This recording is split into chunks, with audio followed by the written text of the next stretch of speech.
जैसा कि हमने बोला था मोमेंट जनरेटिंग फंक्शन हमारा नेक्स्ट टॉपिक है, लेकिन मोमेंट जनरेटिंग फंक्शन हमारा प्रोबेबिलिटी से कोरिलेट टॉपिक है, तो इसमें थोड़ा सा समय लग जाएगा, इसलिए हम लोग उससे नेक्स्ट इसको स्किप करते हुए अगला टॉपिक स्टार्ट करते हैं। हमारा नेक्स्ट टॉपिक है कर्व फिटिंग। यानी अगर हम लोग कर्व की स्टडी कर रहे हैं और कर्व को फिट कर रहे हैं, कर्व को फिट करने का आपके पास एक तरीका था, आप लोगों ने पढ़ा हुआ था, graphical method.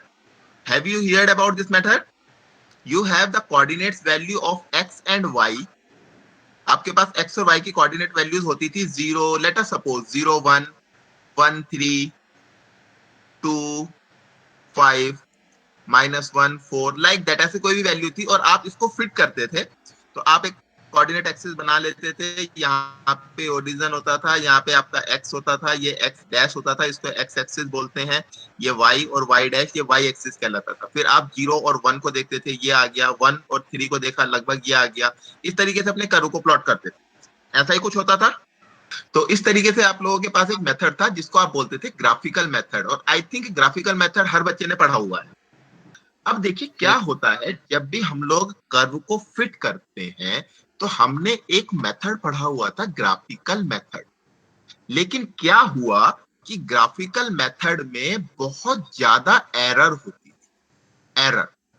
Late us suppose मैं आपकी फिजिक्स की ही बात कर रहा हूं, तो जब आपने फर्स्ट ईयर में या 12th में जो है कोई इलेक्ट्रिक करंट का और वोल्टेज का प्रैक्टिकल जो है परफॉर्म किया होगा, तो आपको कुछ रीडिंग्स मिली होंगी और आपके टीचर ने आपको बताया होगा कि आपको जो है एक स्ट्रेट लाइन मिलेगी। जब आप वोल्टेज और करंट के ग्राफ को प्लॉट करेंगे, you will get a straight line. लेकिन जब आप उन वैल्यूज को कैलकुलेट करते थे अपने एपरेटस के थ्रू, तो आपको कुछ ऐसे पॉइंट्स मिलते थे, एक आध पॉइंट ऊपर नीचे हो जाता था। तो क्या ये एक स्ट्रेट लाइन बनती थी? नहीं बनती थी। अब आपने अपने टीचर से कंप्लेन किया कि सर ये तो स्ट्रेट लाइन नहीं बना, ये 2 पॉइंट्स तो बाहर चले गए, या 1 पॉइंट बाहर चला गया। तो आपके टीचर क्या बोलते थे? स्ट्रेट लाइन आ गई आपकी, आप ओके हैं। लेकिन ये दोनों पॉइंट्स भी तो आप ही की रीडिंग थी, and if there is not any error, आप ये दोनों पॉइंट्स भी यहां पर लाई करने चाहिए थे, इसी स्ट्रेट लाइन पर। लेकिन ये लाई नहीं किए, तो दैट इज आवर एरर, ये हमारी एरर है। और जब भी हम लोग ग्राफिकल मेथड से परफॉर्म करते थे, तो हम लोगों को एरर बहुत ज्यादा मिलती थी। यानी there are a chance of getting error while using graphical method. That's why graphical method को हमने रिप्लेस किया और उसकी जगह जो नया मेथड लेकर आए, उसका नाम था method of least square. That was method of least square. और ये बहुत इंपॉर्टेंट टॉपिक है, you will get definitely a question from this topic. Method of least square की जरूरत हम लोगों को क्यों पड़ी? क्योंकि ग्राफिकल मेथड में हम लोगों के पास एरर होने के चांसेस बहुत ज्यादा थे। That's why that is not a perfect method for fitting any curve, so we use method of least square. It is a error free method. ठीक है, हमें बेस्ट फिट इक्वेशन ये मेथड प्रोवाइड करता है। So we will go for the study method of least square. और method of least square की बात करते हैं, then in your syllabus there are 4 types of curve which you have to fit by this method. Number 1, straight line. Mean सबसे पहले आपको straight line fit करना सीखना है लीस्ट स्क्वायर की जो है हेल्प से। Second, you have second degree curve. Second degree से आप समझ सकते हैं एक्स स्क्वायर टाइप का कोई कर्व होगा, वो आपको प्लॉट करना है। थर्ड होगा आप लोगों का एक्सपोनेंशियल कर्व, यानी जो पावर आ जाती है। एंड फोर्थ होगा स्पेशल टाइप ऑफ कर्व। सो तो सबसे पहले मैं जाता हूं स्ट्रेट लाइन। कोई बच्चा मुझे स्ट्रेट लाइन की इक्वेशन बताएगा? y is equal to mx plus c। चलिए बहुत बढ़िया। y is equal to M X plus C. ये किस फॉर्म में होती है? चलिए कोई बात नहीं, that is none of our business कि मुझे ये नहीं जानना ये किस फॉर्म में होती है। वैसे इसको हम लोग बोलते हैं स्लोप इंटरसेप्ट फॉर्म। ठीक है, तो यहाँ पे m स्लोप होता है, ये c हमारा इंटरसेप्ट होता है। तो कोई भी अगर हम लोग स्ट्रेट लाइन की बात करते हैं, तो that is a equation of A straight line which is in slope intercept form. हालांकि जो स्ट्रेट लाइन की इक्वेशन होती है वो ax plus by plus C is equal to 0 होती है, जनरल इक्वेशन। लेकिन आपने ये बोला ये भी एक स्ट्रेट लाइन की इक्वेशन है, तो इसको भी नकारा नहीं जा सकता। तो y is equal to mx plus C is equation of straight line. ये हम लोगों को प्लॉट करना है यहाँ पे स्ट्रेट लाइन। तो हम यहाँ क्या करते हैं, एक स्ट्रेट लाइन अपने मर्जी से कंसीडर कर लेते हैं, y is equal to a plus B X. mx plus C था, mx प्लस सी को m को हमने b से रिप्लेस कर दिया और c को हमने a से रिप्लेस कर दिया। तो y is equal to a plus B X is the equation of straight line. हम लोग जब भी स्ट्रेट लाइन को प्लॉट करते हैं ये स्ट्रेट लाइन की इक्वेशन मान लेते हैं, y is equal to a plus B X, where b is the slope and a is the y intercept. ठीक है, अब जब भी आप इस इक्वेशन को प्लॉट करने के लिए सोचेंगे तो आपको a और b की वैल्यू चाहिए। ए और बी की ऐसी वैल्यू चाहिए कि आपका जो कर्व होगा वो बेस्ट फिट कर्व हो। समझ गए? यानी इस स्ट्रेट लाइन को प्लॉट करने के लिए you have to find the value of A and B, और ए और बी की ऐसी वैल्यू आपको चाहिए जो कि बेस्ट फिट स्ट्रेट लाइन आप लोगों को प्रोवाइड करे, ऐसी स्ट्रेट लाइन प्रोवाइड करे जिसमें, अगर हमें स्ट्रेट लाइन प्लॉट करनी है then we have to assume equation of a straight line y is equals to a plus bx, and then we have to find the best fit values of a and b। और a और b की value निकालने का जो तरीका है वो समझिए आप, याद मत कीजिएगा उस तरीके को, उस तरीके को आप समझिए। हम लोग क्या करते हैं, इसकी नॉर्मल इक्वेशंस निकालते हैं। देखिए a और b कितने वेरिएबल है, अगर हम लोग मानते हैं तो कितने वेरिएबल होंगे a और b? Sir 2 variable. और आप लोगों ने लीनियर इक्वेशंस की एक प्रॉपर्टी पढ़ी होगी कि जितने भी वेरिएबल्स होते हैं उतनी ही इक्वेशंस होनी चाहिए उन्हें सॉल्व करने के लिए, राइट? Yes sir. तो यानी a और b दो वेरिएबल्स की वैल्यू आपको फाइंड आउट करनी है। It mean that you have to find two equations for calculating the value of a and b।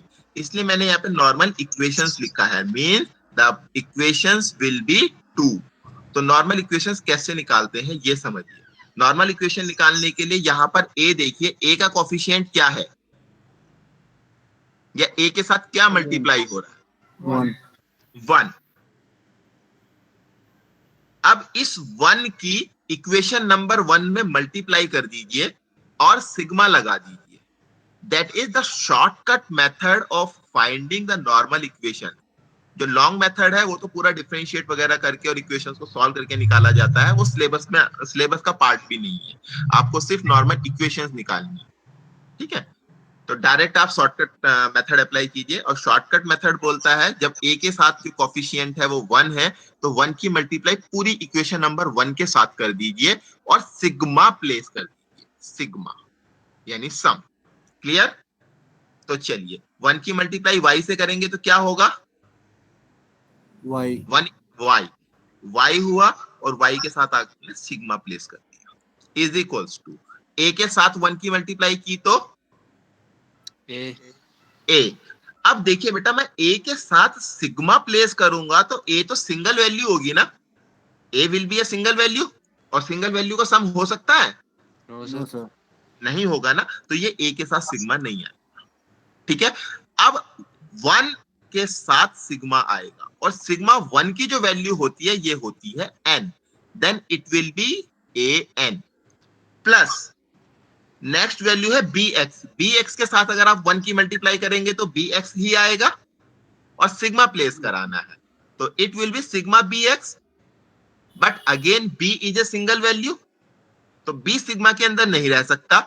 इसलिए क्या होगा, ये जो b है ये सिग्मा के बाहर आएगा, और आपके पास जो बनेगी इक्वेशन वो बनेगी b सिग्मा x।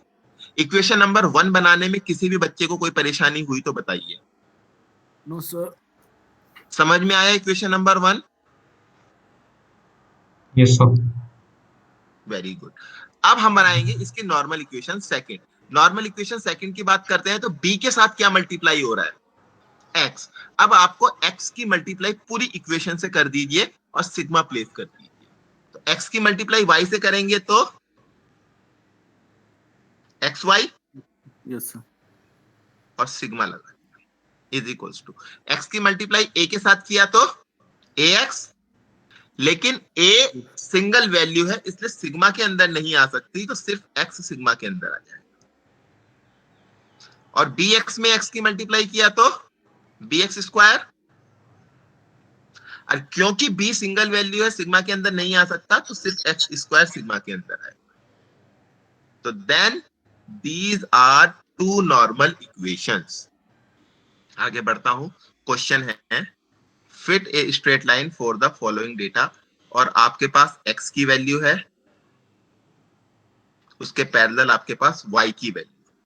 क्वेश्चन में देखिए कि आपको बोला गया है फिट ए स्ट्रेट लाइन। दो तरीके से आपसे क्वेश्चन पूछेगा, या तो वो आपको यहाँ पे इक्वेशन दे देगा फिट ए इक्वेशन, और अदरवाइज वो लिख देगा कि फिट ए स्ट्रेट लाइन।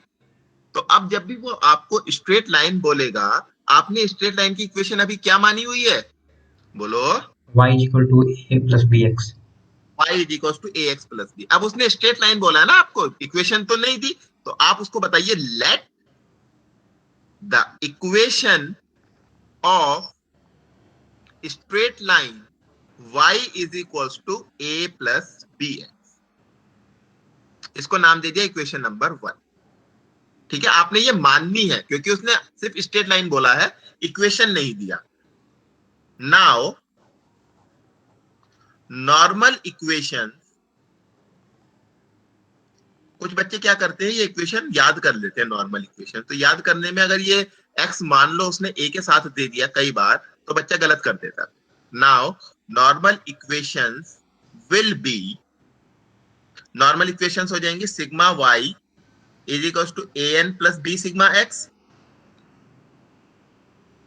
और दूसरी इक्वेशन होगी summation of X Y is equal to A summation of x plus b summation of x square.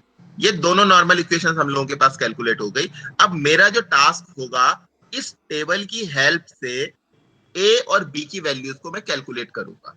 तो अब ये टेबल हम लोग बना लेते हैं, टेबल रिकंस्ट्रक्ट करते हैं। सबसे पहले x, तो ये हम लोगों के पास टेबल है। अब आप अपने नॉर्मल इक्वेशंस में देखिए, आपको सबसे पहले क्या चाहिए, सिग्मा y। तो सबसे पहले वैल्यू हमें सिग्मा y चाहिए। सिग्मा y मतलब सम ऑफ y। तो आप इन सब y को जोड़ दीजिए, आपको सिग्मा y मिल जाएगा 16.9. 16.9। चलो जी, आगे बढ़ता हूं मैं। नेक्स्ट चाहिए मुझे ए एन। एन का मतलब होता है नंबर ऑफ ऑब्जर्वेशन, आपने पढ़ा हुआ है, मीन मीडियन में भी पढ़े थे आपने, number of observation. Then sigma X, sigma X mean sum of X. तो मैं यहां से x का सम निकाल लूंगा, कितना हो जाएगा सिग्मा एक्स, 10। 10। आगे चलते हैं, पहली वाली इक्वेशन के लिए सारी डिटेल्स मेरे को मिल गई है। सेकंड इक्वेशन में सबसे पहले मुझे चाहिए एक्स वाई। तो एक्स वाई से आप समझ गए होंगे, x की मल्टीप्लाई y के साथ करनी है। तो चलिए मल्टीप्लाई कर देते हैं। 0, 1.8, 6.6, 13.5, 25.2, यही आएगा। इन सबको ऐड कर लीजिए, यहां से आपको मिल जाएगा समेशन ऑफ एक्स वाई। कितना आता है, 47.1। 47.1. 47.1, दैट इज एक्स वाई। अब अपनी टेबल पर चलते हैं कि हमें सब वैल्यूज मिल गई है या कुछ रहता है। तो एक्स वाई मिला, सिग्मा एक्स यहां हमने निकाल लिया, और लास्ट है एक्स स्क्वायर। तो यहाँ पे एक कॉलम और बना दीजिए जिसका नाम होगा एक्स स्क्वायर। और एक्स स्क्वायर मीन्स आप समझ गए होंगे कि इस एक्स का स्क्वायर करना है। तो 0 square, 1 square, 2 square, 3 square, 4 square. तो कितना आता है ये, 30। तो sigma X square is equals to 30। ये हमने अपनी टेबल से वैल्यूज को कैलकुलेट कर लिया है। अब हम इन वैल्यूज को नॉर्मल इक्वेशंस में प्लेस करा देंगे। तो नॉर्मल इक्वेशन है ए एन, यानी आपने बताया मुझे n की वैल्यू 5 है, तो 5a plus b sigma x है दूसरी अगली वैल्यू। तो b सिग्मा x, और सिग्मा x की वैल्यू थी आप लोगों के पास 10। तो 10b is equals to sigma y। Sigma Y की वैल्यू है मेरे पास 16.9। इसके बाद हम लोग चलते हैं अगली इक्वेशन में। ए एक्स और एक्स था आपके पास 10, तो 10a plus B sigma X square was 30, तो 30b is equals to sigma X Y and X Y was 47.1। दो इक्वेशंस बन गई आपके पास। अब आप इन दोनों इक्वेशंस को सॉल्व कर लो। तो on solving the above equations we get, जरा इन्हें सॉल्व कर लीजिए, आप लोगों के पास कैलकुलेटर होगा। a इज इक्वल्स टू कितना आता है और b इज इक्वल्स टू कितना आता है बता दीजिए जरा। 1.33 और b a की 0.72। 0.72। ठीक है, तो ये आपको a और b मिल गया, उसको अपना आंसर देंगे। Hence the best fit curve या best fit straight line is y is equals to a plus bx था ना, तो y is equals to a, the value for a was 0.72 plus bx 1.33x। ये हमारी best fit equation है। अगर मैं इसको प्लॉट करने लग जाऊंगा x और y के किसी भी वेरिएंट के साथ, तो बेस्ट इक्वेशन आएगी, यानी सारे के सारे पॉइंट्स हमारे स्ट्रेट लाइन पे आएंगे और ये हमारा रिक्वायर्ड आंसर होगा। क्वेश्चन है, so that the best fit straight line for the following data is y is equals to 0.7x plus 11.285 and the data is x और y। ये प्रूफ करो। तो समझ गए आप क्वेश्चन को? Yes sir. आपको मतलब अपना जब सॉल्व करेंगे इसको, जो आंसर आएगा वो ये आएगा। अगर ये